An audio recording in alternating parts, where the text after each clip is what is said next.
너희는 여호와의 말씀을 들을지어다. 너는 일어나서 산을 향하여 변론하여 작은 산들이 내 목소리를 듣게 하라 하셨나니, 너희 산들과 땅의 견고한 지대들아, 너희는 여호와의 변론을 들으라. 여호와께서 자기 백성과 변론하시며 이스라엘과 변론하실 것이라.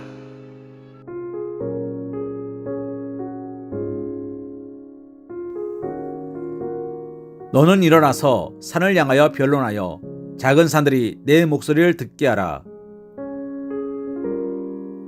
하나님은 미가 선지자를 향하여 이렇게 말씀하셨습니다.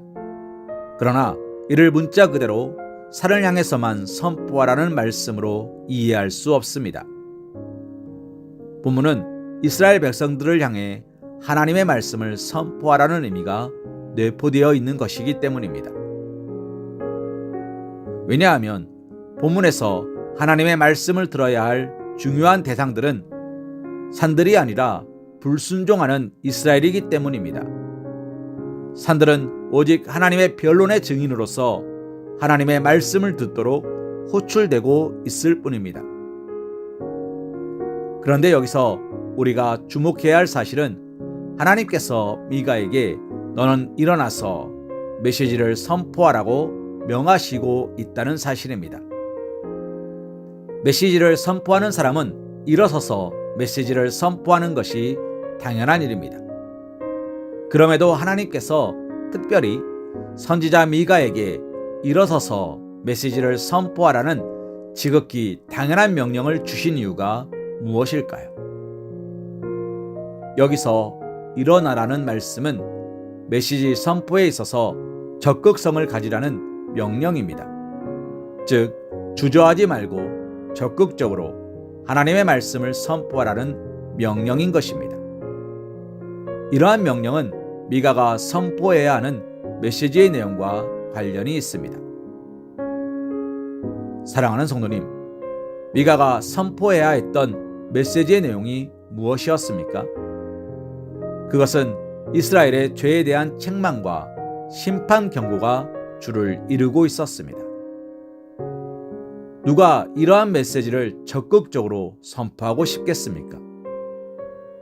아무리 하나님의 말씀을 대언해야 할 사명 있는 선지자라고 해도 책망과 심판 경고의 메시지는 그다지 선포하고 싶지 않은 것이 사실입니다. 그래서 메시지를 선포하지 못하고 미적미적할 수도 있습니다. 하나님은 바로 이러한 사실과 관련하여 미가를 격려하시고 그에게 일어나서 적극적으로 메시지를 선포할 것을 요구하시는 것입니다. 그렇습니다. 이처럼 하나님의 말씀을 전할 사명을 받은 사람은 내용과 관계없이 일어나서 말씀을 선포해야 합니다. 그것이 하나님의 말씀을 받은 사람들의 바른 태도요, 말씀을 들어야 하는 대상들을 위해서도 유익한 일입니다. 사람들이 듣기에 좋은 말을 침을 튀겨가며 적극적으로 말하면서도 사람들이 듣기 싫어할 것이라 판단되는 말에 대해서는 선포하기를 주저한다면 이는 말씀 전하는 자의 바른 태도가 아닐 뿐 아니라 말씀을 들어야 하는 대상을 위해서도 절대 유익하지 못한 일입니다. 죄인이 들어야 할 메시지는 축복의 메시지가 아니라 책망과 경고의 메시지입니다. 그러한 메시지를 들어야 그들이 죄에서 돌이킬 수 있고, 설령 돌이키지 않아 심판에 이른다 해도 하나님을 원망하거나 자기 죄에 대하여 핑계할 수 없는 것입니다. 이러한 관점에서 우리는 오늘날 교회와 말씀 전파자로 세워진 성도들이 어떤 메시지를 전하고 또 그것을 어떻게 전하는지를 돌아보아야 할 것입니다.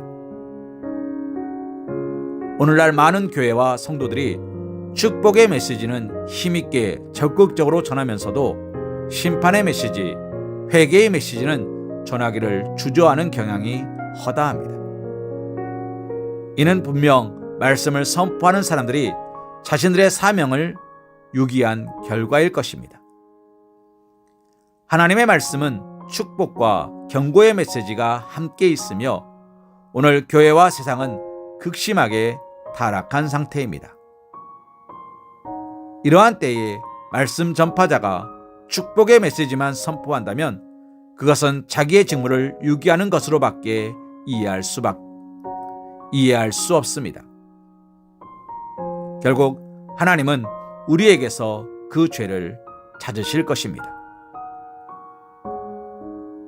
그런즉 하나님의 말씀을 선포해야 할 사명에 있는 성도들이라면 그것이 좋은 내용이든 나쁜 내용이든 모든 하나님의 말씀에 대하여 일어나서 적극적으로 전해야 하는 것입니다. 에스겔 3장 11절 말씀으로 오늘의 말씀 묵상을 이어갑니다.